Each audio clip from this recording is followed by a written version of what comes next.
Welcome to Radiant Mom Rising. Get ready to be inspired, empowered, and uplifted.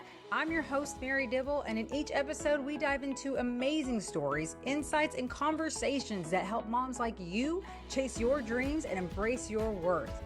Let's rise and shine together.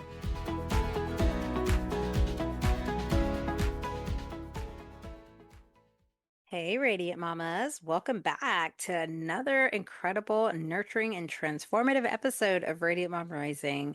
Before getting into today's episode, I wanted to share just how grateful I am. This week, I celebrated my 7-year wedding anniversary with my husband, Alan Dibble, and it was a nice weekend. We actually got a kid-free weekend. My mom is amazing, and she watched the grandkids from Friday night through Sunday. And although we were supposed to go do our official first kayaking trip, so anyone who knows me knows how much I love kayaking, we were so excited that was going to be our first trip. We show up at the river we go to all the time, which is like 5 minutes down the road from us, and it's closed. I had no idea that there was still so much damage from the Hurricane Helene from last year. So there goes that. I was so disappointed. I'm not going to lie. I had to hold back tears because kayaking is like my thing. There's nothing like being out there in that water and the peace and the nature and just spending that quality time with my husband. We just talk the whole time and we have such a wonderful experience. And it's always some kind of new adventure in one way or another, even though it's the same river. So it was really disappointing, but I was grateful because, I was like, when I think about it, last summer, we actually got to go way more than we've ever been able to go before. So I guess without us really knowing, we were, doing enough, I guess you could say, to help get us prepared for this year where we're not going to be able to go like we thought. So that was interesting. But we did get to go play pickleball, like not just once, but twice with the in-laws and my brother-in-law. So that was a lot of fun. I was very grateful for it. We got to go shopping. We cooked out some wings and just we had still had a great time together. I love reminiscing with him.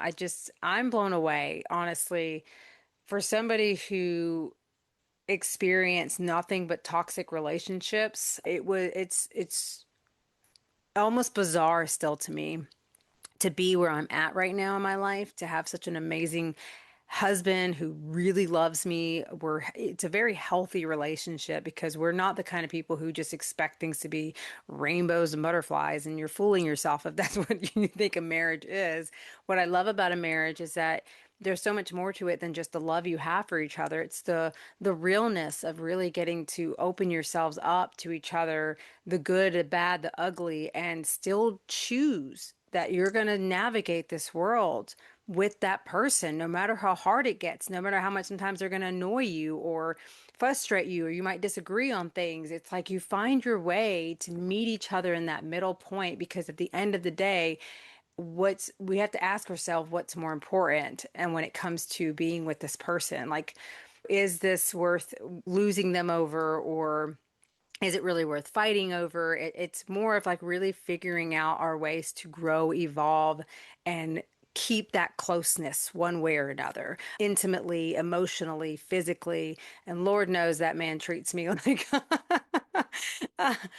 he loves me to death. He's always flirtatious. He's got a great sense of humor. Anyone who knows him, yeah.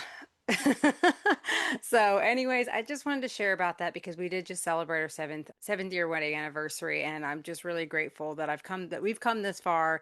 And yeah, so getting into today's episode, we're going to be talking about something so simple yet so powerful: play. Whether you felt overwhelmed by the demands of motherhood, struggled to find balance, or questioned if you're doing enough, this conversation is going to remind you that play can be the most powerful parenting tool you already have. My guest, Jill Lerman, a play and parenting coach, early childhood educator, and fellow mom, knows exactly how chaotic and beautiful motherhood can be. In today's episode, she's going to share incredible wisdom around using play to ease burnout, support your child's development, and create more harmony at home. Let's dive in and rediscover how play can reconnect you to your child and to yourself, Also, stay tuned for the official announcement of the 100th episode giveaway. I'm so excited. Woo woo. Let's do this. I am here with Jill today. Thank you so much for joining us on the show. How are you doing? Well, thank you so much for having me. I'm doing well, thanks. I'm doing okay. Can't complain. I hear you. I hear you. Well, let's get started by introducing yourself and telling us a little bit about what you do. Yeah, so I'm Jill Lerman, and I am a play and parenting coach, an early childhood educator, play expert, and also a mom to a preschooler. I empower parents that are feeling overwhelmed and stressed and burnt out through connection and simple prompts that help them to play and connect and find a little more joy in parenting and kind of replace some of that overwhelm. My background is in teaching. That's how I got my start. I taught in private preschools in Manhattan, as well as in the parenting centers of those preschools. And while I was teaching, started my own business, which started as in-person play classes that were great. And I would kind of teach parents and caretakers how they could facilitate similar experiences to the types I was facilitating in the classroom when they were at home, how to kind of make the most of the toys they already had and household materials. And everything was great. And then March of 2020, like so many people, right? I feel like that must be the pivot every time you speak to someone.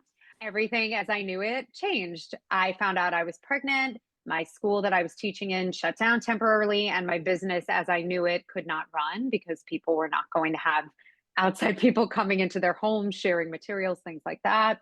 And New York City shut down all the same week. And that was sort of my pivot into the work I do now. That was kind of where it began. I started sharing ideas on social media when I realized parents were spending more time at home than they ever had. They were their child's teachers, their babysitters. They were also working full time and parenting.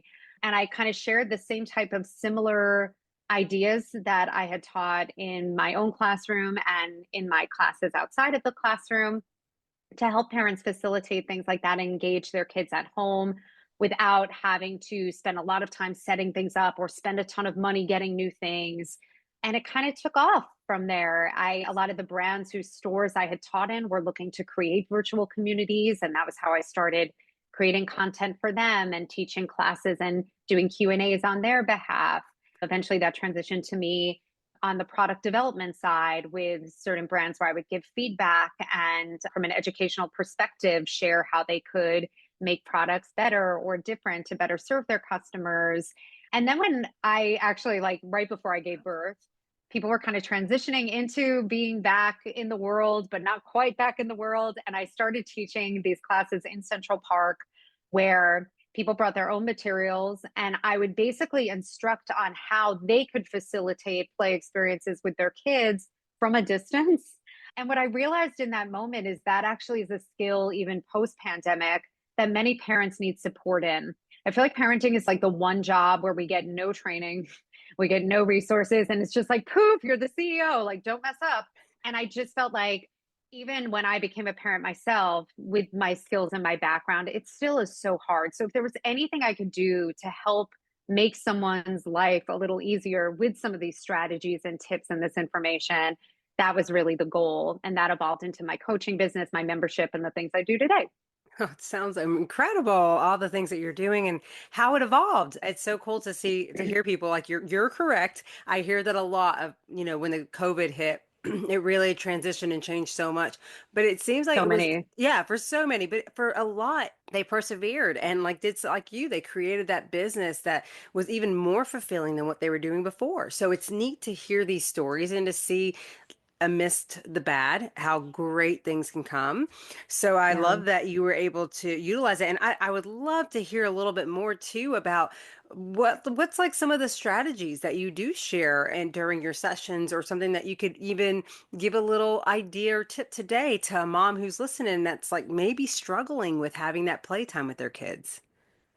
Totally. Well, the first thing I'd love to say is that it is so much more common than I think people realize. I have so many parents that come to me feeling overwhelmed, burnt out, feeling like I call it like the cruise ship director. Like you feel like you have to constantly Yeah. be like coming up with something all day long and entertaining your kid and engaging with your kid all day.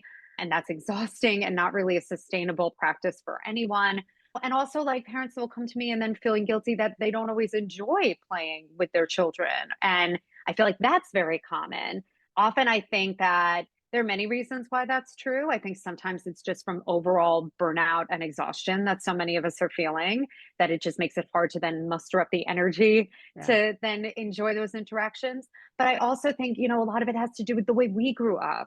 Like, did you grow up in a very playful, silly home? Is that something that was kind of foreign to you in childhood? It's going to be very difficult to kind of activate that part of yourself in adulthood if that's true. Sometimes it's because our kids play in a different play style from our preferred one. If you have a really physically active child and that's not your thing, like you would be more into doing, kind of art and creating, and that's just not for that, it can be hard to relate. So sometimes it's that. But I would say like the biggest influence on my approach and my background are the Reggio educational philosophies, Reggio Emilia and Rye. And both of them are really grounded in respect for the individual child, not having a one size fits all approach, and really finding the unique ways that each child needs to learn, to communicate, and tailoring an approach to that. The school I taught in was a Reggio inspired school. That was kind of like where my foundation for this really began. So a lot of the work that I do with parents is individualized to meet their child's unique needs, unique interests, and also to help them become better at being able to do that themselves, right? Because the idea is to support and then let them kind of take it and run with it. So, in terms of like play tips that are actionable for right now, independent play is a huge part of my approach, where we kind of take on the role as the adults in the situation to facilitate curating the environment, maybe setting something out in a unique or interesting way, and then let our child handle the play piece. As adults, we're not equals to our kids, right? Yeah. So our skill sets are not the same. And even when we have the best intentions, when we're constantly involved in our child's play, we change it. And we're kind of limiting the possibilities that then they can explore freely while also increasing our own burnout. So, one of the things that I like to support families with is how they can see more of that at home at any age. And one of the things that I think people can do starting now, immediately, is just getting in the practice of observing your child when they're in a moment that they're really engaged with something, even if it's just for a couple of minutes. You Yeah. don't have to do this in a very clinical way, in the way that, like, maybe I would have as a classroom teacher. It's just more about noticing and even maybe making a mental note, a physical note. Maybe if it's not, interrupting what they're doing, to snap a quick photo of what they're doing. But what we'll start to notice when we collect information like this as parents is patterns. We'll start to see there are certain toys that our kids are going for again and again and again, where other things are maybe getting neglected and not getting used. Or maybe it's not toys. Maybe it's like, for example, in toddlerhood, play is very schema driven. It's driven by exploring different processes and experimenting with different things. So often play will look like not actually playing with the toys, but dumping them out of the bin and then filling the bin again and dumping it. And it makes parents crazy, understandably.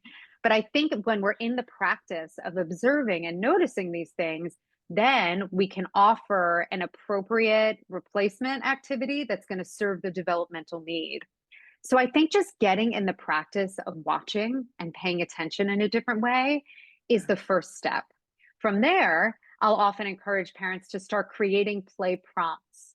And this is a huge part of like what my membership is that I share 15 to 20 a month that are easy, Wow. that use things you already have around at different ages and stages, because I believe that many children cannot start on their own. Some kids are great self starters, some need a little bit of support. And especially if you're moving away from your direct involvement in your child's play, it takes time, right? So sometimes just facilitating by putting out something in a unique way, putting out two toys that maybe they're not used to seeing next to each other, or putting a toy in a different location than they're used to seeing it. One of my favorite play hacks that anyone listening can try today is to take a toy that you typically like use inside, outside. So like, you can't see, my background is blurred, but behind me, I have a dollhouse like that you would not typically take out. When Yeah. I do, it gets played with in a whole new way. put, a bunch of your child's favorite figurines from their favorite show out with their magnetic tiles and then add to it that it's in a spot they're not used to seeing it. Maybe it's on the stairs instead of in the playroom. Like, total game changer. So I think it's not about things getting super complicated for us on the parent side. It's Mhm. more about tiny tweaks and presenting things in unique ways that are going to then spark our child's play and help Yeah. them get started. That's it. That's awesome. Yeah, and I used to do this thing with my kids where I would kind of hide certain toys for a while, Mm. so they don't see it for a while, and then I bring Yes. it out after a while, and it's like, oh, okay, ooh, I haven't played with this in a while, and it gets exciting Yeah. It's like again it all becomes over again. novel. Exactly, and Yeah. that's always fun. And I'm very, like I said, I love the idea of this and it as a mom because I'm a somebody working mom having her own business. I'm at home too. I work from home, so and having a toddler at home and kids in school, it's like it would be impossible for me to sit here and play with my son 24/7. Like there's just no way. But Right. but I've already taken those steps from the get-go of having that independent play, and I love it. He's so fun to watch, actually. He's the way he Yeah. entertains himself, and he loves outside. I'm so thankful right now that the weather's warming up because that's all he does, and we have a nice fenced in backyard and the dogs watch over him, and he just goes and explores and just, oh, Mhm. it's so awesome to see him playing with the bubbles, or like you say, bringing out different toys sometimes, and just seeing Yeah. him on top of that hill, just talking and and he's like in his own little world. Yeah. It's such a joy to see that and to know that I can feel good because I get to focus on what I need to focus on, but he's still being active. He's having his moments of practicing like his letter writing, his numbers. We have Yeah. chalk outside sometimes that it's like we mix it up. And then of course, as having siblings, it's always fun as they start working towards, well, anyone who's got siblings also knows there's like the moment that they're laughing, and then oh, he pushed me or she touched me or whatever. So I deal with Yeah. that a lot too. Yeah, no, totally. I think one of the things you mentioned that I so agree with and that I love is this idea that you're giving a gift to your child and also giving a gift to yourself. And I think often there's like a lot of guilt Hmm. that surrounds independent play for parents. Like they feel like they're being neglectful in some way. And I think that reframe is so key because if you think about it, like you're giving this opportunity to your child as opposed to you're doing something to your child, right? It's like Yes. such a shift. And I think that that also comes from understanding how beneficial it is, right? Yeah. And from a developmental standpoint, that it's a need, that it's really important, that it allows for these opportunities for, like you said, creativity, for Yeah. problem solving, for working through frustration tolerance. Like these are life skills. It's Yeah. so much more than just frivolous or fun. And I think when we think about that and like, wow, that's really important. I want my child to have those skills going into Yeah. life. When we prioritize independent play, then we think about, wow, we're doing something really great for them too. So we both win, right, in this It is. situation. And I think that's so key. It is key, and it is our perspectives, and that's what's hurting us as moms. Like I think a part of that neglect feeling is possibly from like our own experience, maybe as kids, where we might have Mhm. felt neglected, and then we're so Mhm. scared. We don't want to we don't make our kids feel this way. We want to Yeah. protect them. But it's like by protecting them, you're hindering them from, like you say, developing these important skills and Yep. realities that they also need to understand because we don't know what life is going to throw at them. And I want my Yeah. kids to grow up to be strong and grounded in who they are with Yeah. self-love, self-respect, self-acceptance, so that when life comes, they'll be able to handle whatever comes their way in the best way Mhm. possible. But understanding, like I said, with my kids and them feeling their emotions, and that was something very challenging for me because I didn't grow Yeah. up really having that understanding that I'm allowed to cry or whatever. Yes. And so It's it's true like for that is it, so many of us, I it think. is. It truly is like completely different than generations of what we've been taught to when we're Yeah. supposed to suppress and be a good girl and Yeah. smile and act like everything's okay Yeah. when it's not. And it's like now here we are as adults trying to be like, oh wow, no, it's actually not like that. Yeah. And so That you didn't work out so well for many of us. Which to me Yeah. is nice because as we do the reframing, as you start really understanding how awesome it is to be true to yourself and to be able to speak up and have a voice and communicate and be authentic, I think it's actually rewarding and a sense of relief that we don't have to wear these masks anymore, that we don't have to put Yeah. this guilt on ourselves as moms, that we get to like be the ones to make this change in our generations of like, no, now Yeah. it's going to be this whole amazing positivity and love and direction of like true support in a Yeah. way that helps us both. Like you say, the win-win is so important. Tell us a little bit about your journey as a mom as well, because like you've been doing all this work for other people. So it is a whole different ball game, right? When it's with your own kids. So I'd Yeah. love to hear a little bit about your experience with your own child.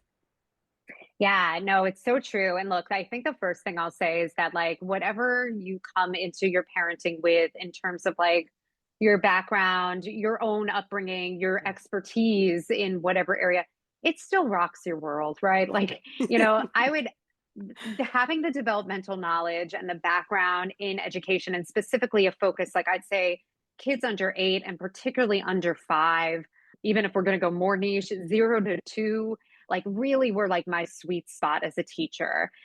And there was so much I was prepared for that I think a lot of, that maybe a lot of people wouldn't be. And that was helpful. However, it's still hard. And you're still bringing, we're all still humans. So we're still like Yeah. bringing our own stuff. Yeah. And motherhood for me has been, it's just such a mirror, right? Like it really forces you, if you let it and you're open to it, to do the work on yourself and to heal and to learn about your own triggers and help to find your own skills to regulate in order to then be able to help your child to regulate, right? And that is a constant journey for me. I will say partially because it's my personality and I'm like a little type A and a little bit of a perfectionist, and partially because of my background and my work, I do think I'm really hard on myself as a parent, and I've been trying to be better about that and kind of realize that when my daughter sees me mess up or not show up the way I want to, that actually is really important, and that I can model for her like, hey, no one's perfect. We all don't show up the way we want. What we can do is repair after, Yeah. right? I can come Mhm. to you after and say, I raised my voice and that probably felt scary. I didn't feel good about that. I'm sorry I did that. I don't think many of us in our generation of parents were apologized to by adults in our lives Yeah. Mm-mm. ever. And I think that that's something that I'm in practice of doing very regularly with my daughter. And I feel really good about that.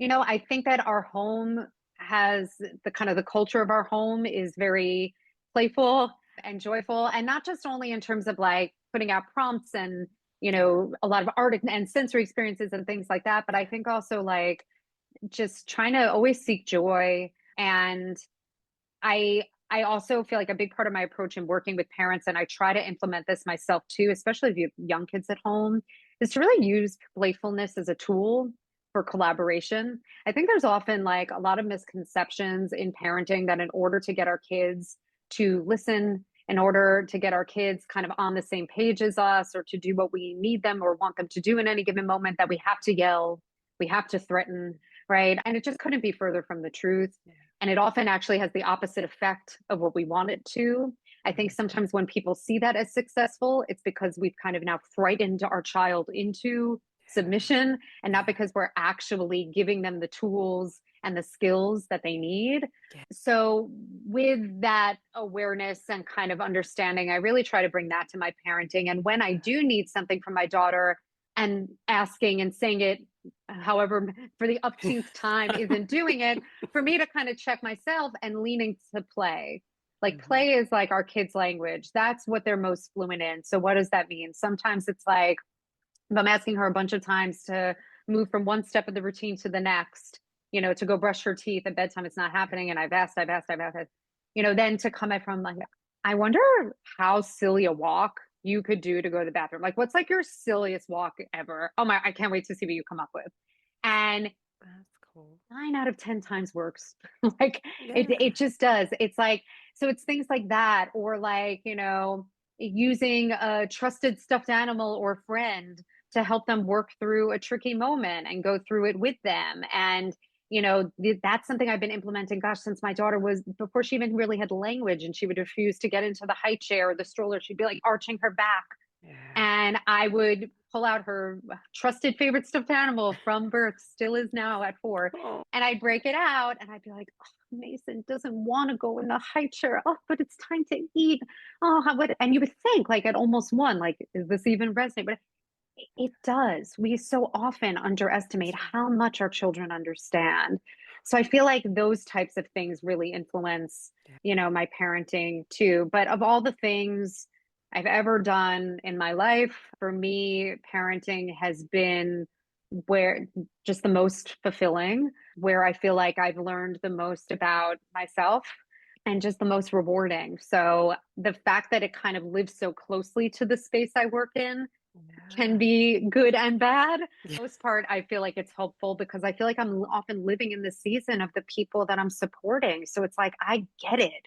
Like, and I know their struggles so well because I'm living them. Or if I'm not living it now, I lived it a few months ago or a few years ago. So I guess that's the long answer, but No, I love it. definitely it's kind of both, I'm Yeah. sure too. Like, Oh yeah, and in the growth that you're going to get to as I get older, because I have a 16-year-old too, so I have this huge I mm, mean, like I have it has he saved my life, my 16-year-old. He really did. He helped turn my life around. He gave me a purpose and taught me so mm, much. Now I was still a kid myself in my eyes. I mean, I was only 20, turned 21, so it yeah. was like at the time, like I had just gotten over being addicted to drugs. Like I didn't even really know who I was at all. And Mm, so just having to jump from that into now I'm responsible for a human, a little yeah. human, was very Yeah. challenging, but it I'm taught me, sure. yeah, it taught me so much so, and I just persevered. I just kept taking it one day at a time and allowing myself to find my way. And I feel like that is truly that path that I have taken. And it's not been an easy one because I mean, we're humans, like you say, you learn, you sometimes trial and error. But Yeah. overall, my decision ultimately to stop living in this victim mentality and this Mm, woe is me type of way, and deciding that I'm going to better my life. I'm going to do whatever it takes, and then allowing that and putting that out there into to God and allowing him to bring the opportunities and then take those opportunities when it presented itself has really led me to this path. And then now having two more children, and like I said, I went through having this solo child, being single mom, to then finding my soulmate later in life and having two children, mm, siblings. So now I'm having the sibling experience, and this is teaching me, yeah. so reminding me of me and my sister a little bit. And that, Yes. you're right, there's a lot that it's teaching me about myself. And I'm very proud Hmm. because I love what you said about like the play when they don't listen or things like that. See, I believe in teaching children to clean up after themselves and things like that from a very Hmm. early age. And Hmm. I love to see my son and my daughter, they know to clean up their own plates and to throw away the trash. And so my son, like at 3, he has this thing where every time he does it, he comes and gives me a high five. Like we're always like high five it, and it's like we celebrate those little moments, but it's like we get excited about it, and I'm proud of them, and I always tell them thank you for doing this, and oh, I'm so proud of So you. And important. it is so important because I want them to understand like this is like there's always going to be consequences, whether they're good or bad.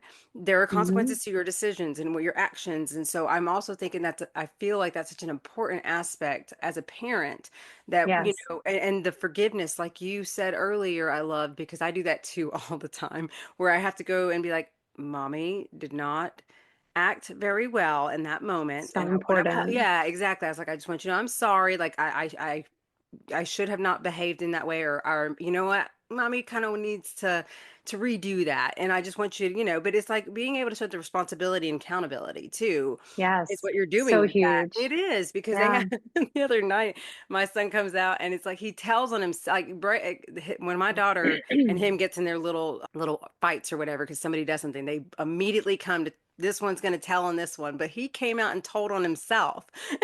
And it's like, and he's like, sorry, Brea, sorry, and he's like, I did this and Oh, I'm sorry. And I was like, okay. I was like, was everybody okay? And I was like, they're like, yeah, yeah. And I was like, okay, well, he apologized. He owned up to it. Thank you for admitting and being honest, and it's like, yeah. now can you guys just go play and have some fun and be nice? And they're like, okay. And they run back and Hey, Mama, just a quick break from the show.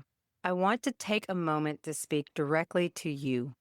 If you've been feeling stuck in survival mode, juggling all the things, quietly wondering if your dreams are ever going to happen, I want you to know this. You're not alone, and it doesn't have to stay this way. Imagine what's possible when you surround yourself with women who get it, who cheer you on, offer real connection, and remind you that your goals matter too.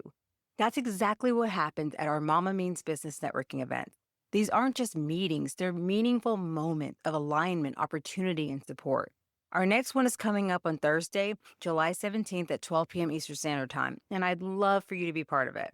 And if you're feeling like you need deeper, more personalized support to finally shift the patterns, get clear, and create the life you're meant to live, this is your invitation. I've opened just a few spots for my one-on-one Radiant Mom Breakthrough coaching calls. This is where we dig into your heart, your purpose, and your next step together with loving guidance and a path that's designed just for you. This can be the moment everything changes. You don't have to hustle or prove anything. Your desire to grow is enough. The support is here, the space is open, and your next chapter is waiting. Head on over to marydibblecoaching.com to explore both the Mama Means Business networking event and book your free breakthrough call if it feels aligned. All right, now back to the episode. Let's keep rising, Mama. I think, yeah. No, and as you're saying this, I'm also thinking to myself, because this is like a big thing that I talk about with clients all the time is, and I think it's so human. So many of us, I feel like we're very quick to put a lot of focus on the behaviors we don't like, Oh, right? Like we all do it. Like I do it. I, yeah. I think it's like a very human thing. We focus on, there's a lot of stop and a lot of no, and we are very hyper focused on when things didn't go the way they should have or could have and how it could be better.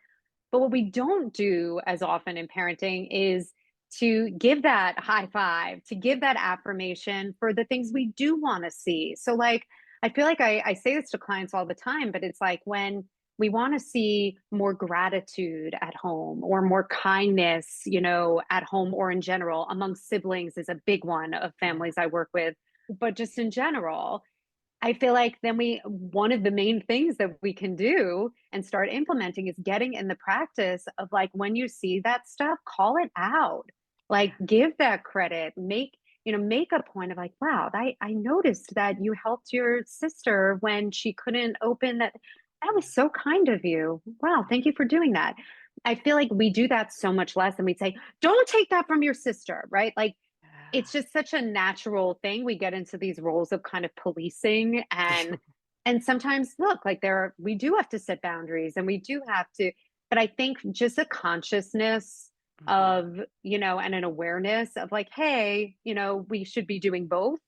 And if anything, putting more of a focus on affirming the things we do want to see more of than a focus on what we don't see. Such a powerful tool in parenting. Yeah, because if you think about it too, growing up, I mean, that's another generational, I think, conditioning right there. Because growing up, Mm-hmm. if you think about your own self, like for me, anyways, I know when I would like clean my room or clean something, my mom would point out everything I did wrong rather than Mm-hmm. focusing on Mm-hmm. like, oh, you did a good job here, and Yep. will never forget when I caught myself doing that with my oldest and when he was like 7, cleaning the bathroom, and I started doing the exact same thing of pointing out what, and I was like, oh no, like I'm I, doing it, I and know. I I had to, know. but I was so proud of myself that first of all, I acknowledged and I recognized. And from that moment on, I now always do exactly that. And I always share, like, oh my God, you did so good this. You did this. Even if there's something that I want to like show him that, oh, well, hey, you kind of missed right here. If you don't mind to get that. But I never make him feel bad about it. I'm just like, oh, hey, if you don't Yeah. mind, can you grab that one little area or just do that? Yeah. But you did such a great job on here, here, here. Right. And you're leading with the Yes. good, right? And I feel like Yes. that's such a shift also. It is, but it does come from our own conditioning.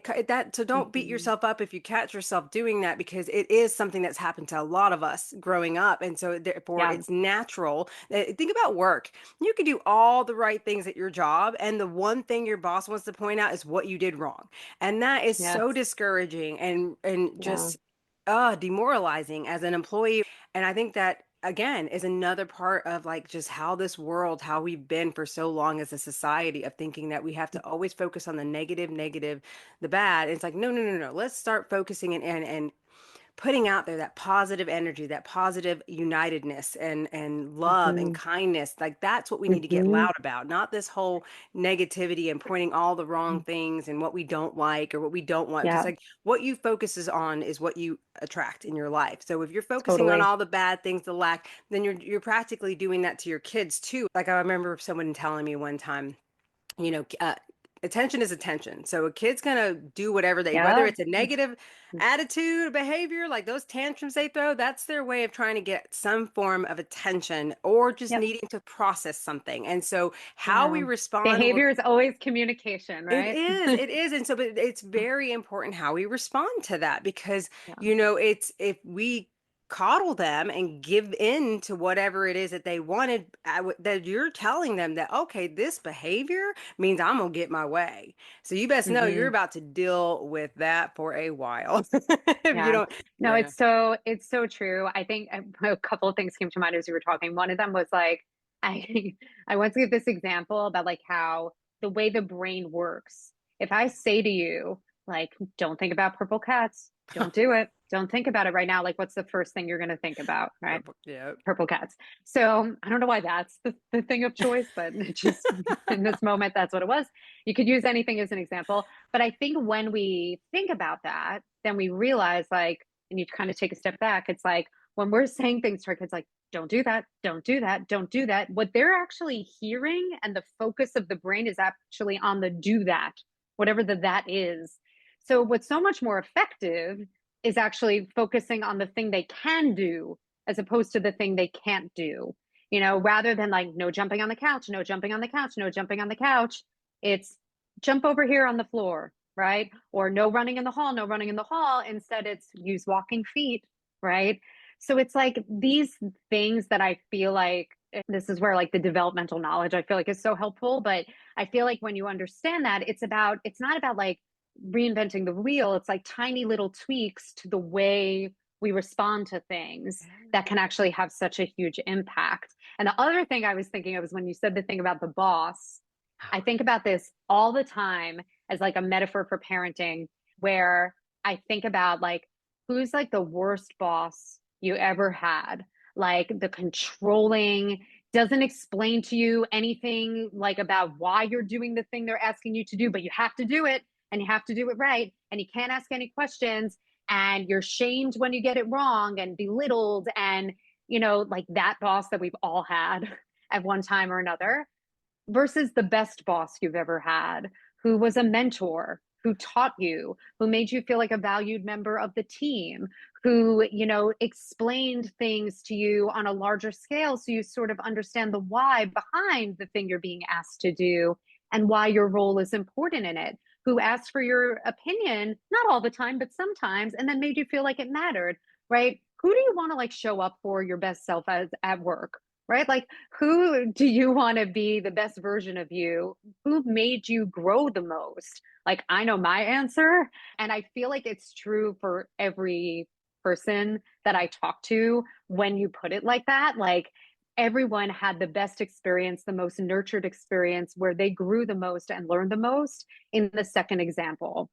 And I think that when we think of ourselves as parents, as again, sort of that like CEO of our home in a way, Yeah. you know, and we come from a more collaborative mindset than a controlling mindset. This is where the magic happens because it doesn't mean our kids just like run free and do whatever they want and we're passive and get what.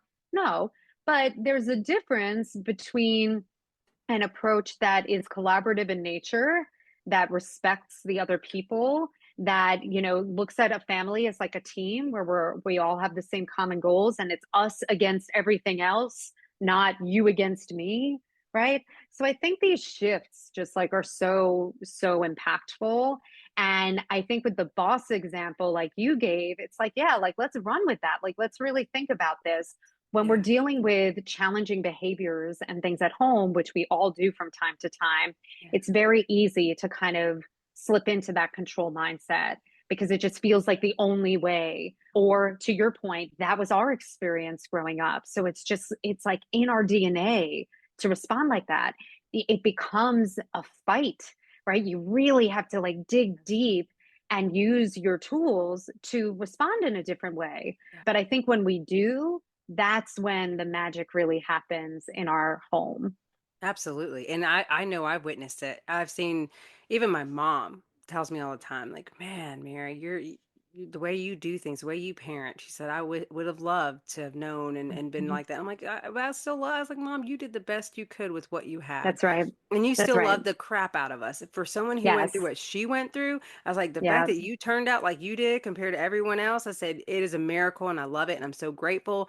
She always gave me the space to be me and to Mm. share everything, whether it was good or bad, and she didn't want to hear it. But Yeah. and I No, want to that's honor that. huge. Yeah, and I want to honor that with my kids. Like that's one of the things that I loved was how open I was able to be. And even with my son now as a teenager, like I love being able to have this open communication about all sorts of things, Yeah. whether it's drugs, sex, whatever, and even his future, just talking about his future and getting him excited about the ideas that there's limitless possibilities for him. Like I just want him to love what he does and to really Yeah. believe in himself and understand, like, yes, it's going to take effort and it's going to take this and that, but it's so worth it. And I just want you to pursue that and put that energy into something you're Hmm. passionate about and not because you just have to pay your bills. And I was like, I don't want him to live like how I lived for so long of just surviving. So it's like Hmm. even through what we're doing right now, Jill, like with our entrepreneurship, it's such a great model for our children to show them that like, hey, mommy's doing what she loves, like so can I, Hmm. and Yes. No, it's so big. I think that that's like one of the things that's really important to me among the many things we've talked about in this conversation, but as a parent, is for my daughter to see me work. And like because of the nature of like our jobs, like I like you, I have my own business, so I work from home a lot of the time anyway. And I want her to see me passionate about something, and I want her to see me work hard at something, and and model that and kind of see the possibilities and like, hey, you can build like the life and the job and like you can do anything. If you told me even 5 years ago that I'd be doing what I'm doing now, that would have seemed like, what? Like, no, I'm not. My plan was always to go back to the classroom. I never could have imagined that I'd be now running my own business in this way. It always was kind of the side hustle to my teaching, and that's just kind of what I thought it was going to be. And I think there are so many different possibilities for us. And yeah, how amazing to let our kids see, and experience that and anything is possible. And like, if there's something you want, even if it feels like, well, is that an option? I mean, like, yes, like if you oh want to yeah, coach people about play, like your job could be play, people, if you want to do that. And I think that, like, love right, it. we can all Hmm. kind of create that opportunity for our kids to see and like let them. I also think all these things that you're talking about as we're having this conversation in the episode, it's like all of these things build our child's confidence to then help them see those possibilities in themselves, right? It's like it builds up that self-sufficiency, it builds up that creativity. That's one of the reasons I'm so passionate about play, because I see that as connected to all the things that you're talking about. And I think that that's really ultimately what we want for our kids, right? Is Yeah. to put them out in the world and that they're able to survive. Like that's kind of our Yeah. job, is to help prepare them for that. And I see play as such like a vital piece, which is part of why I feel so strongly about it.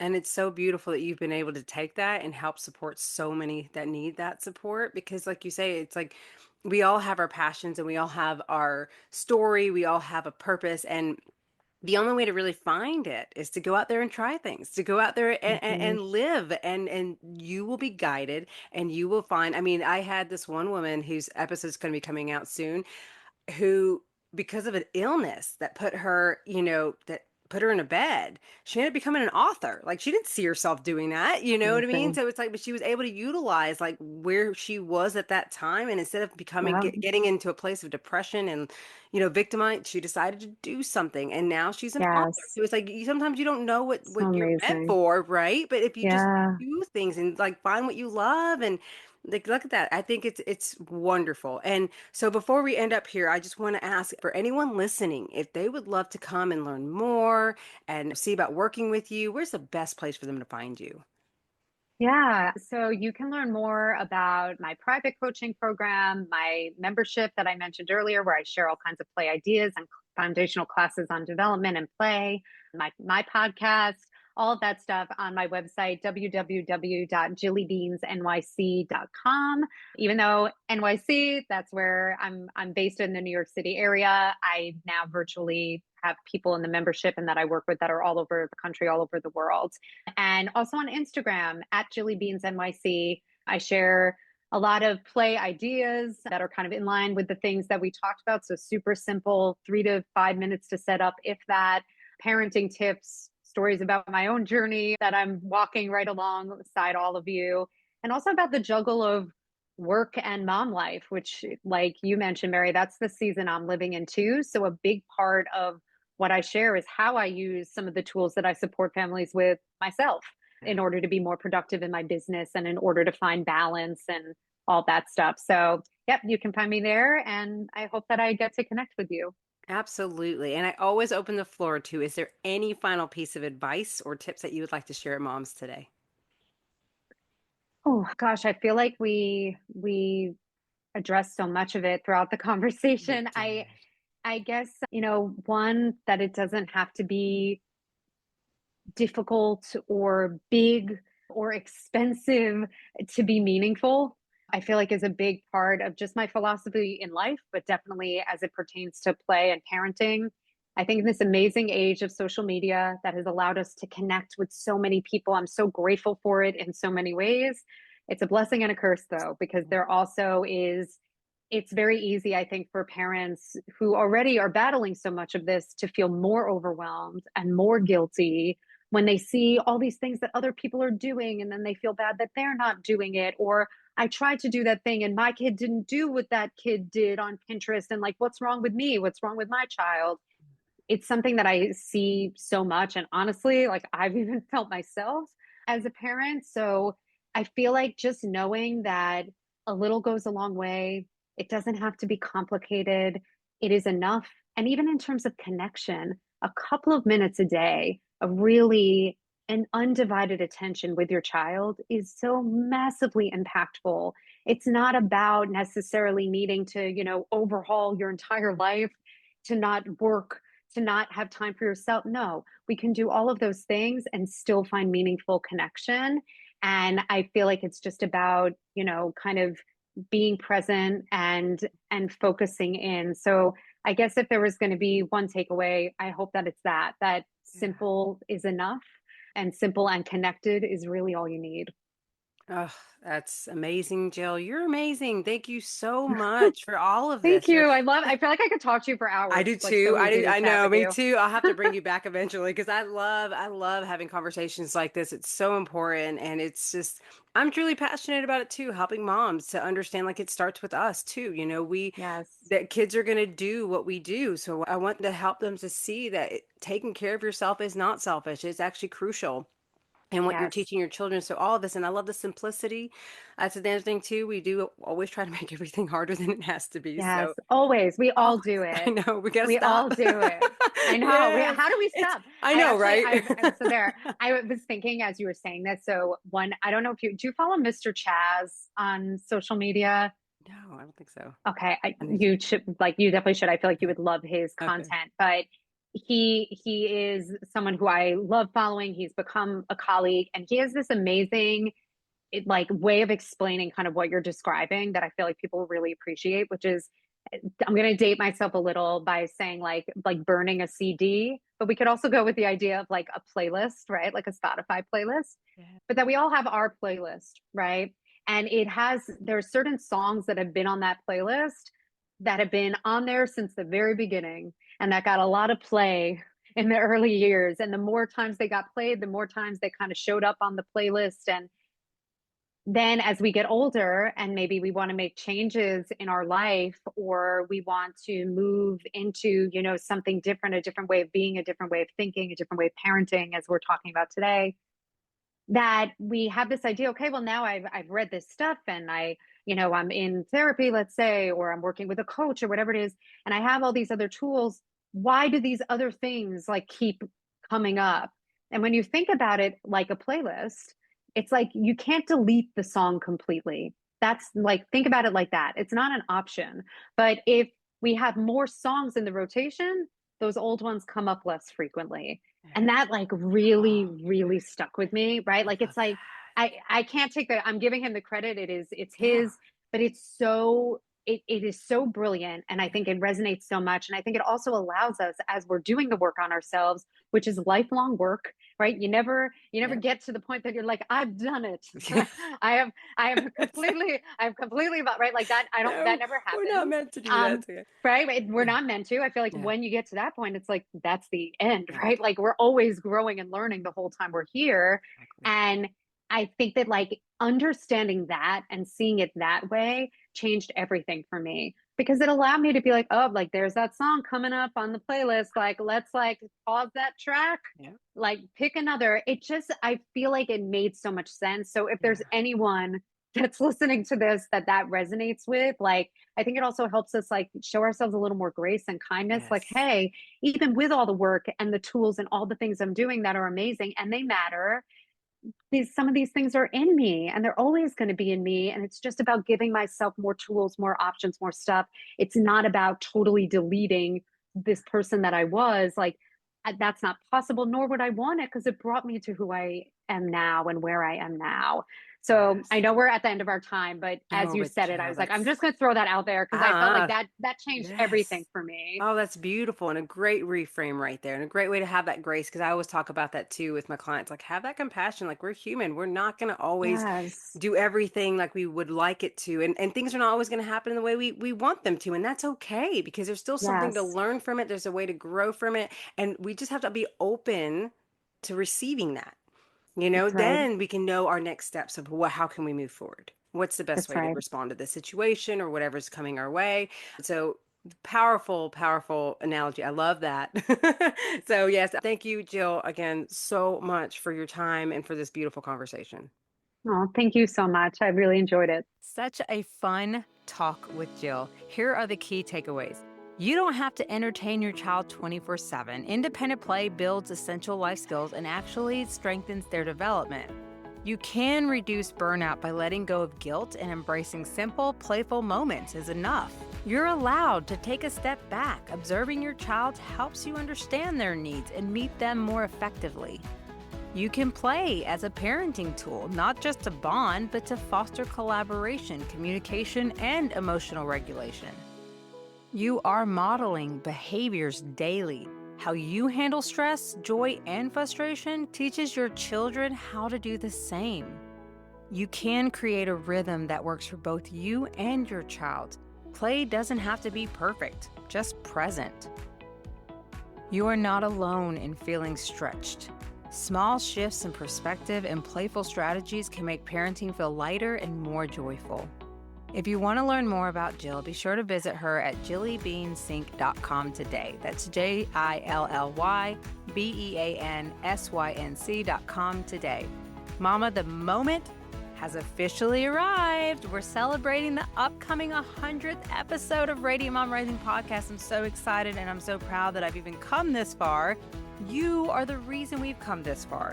To say thank you, I'm giving one lucky listener a $100 Amazon gift card, because honestly, who couldn't use an extra $100 right now?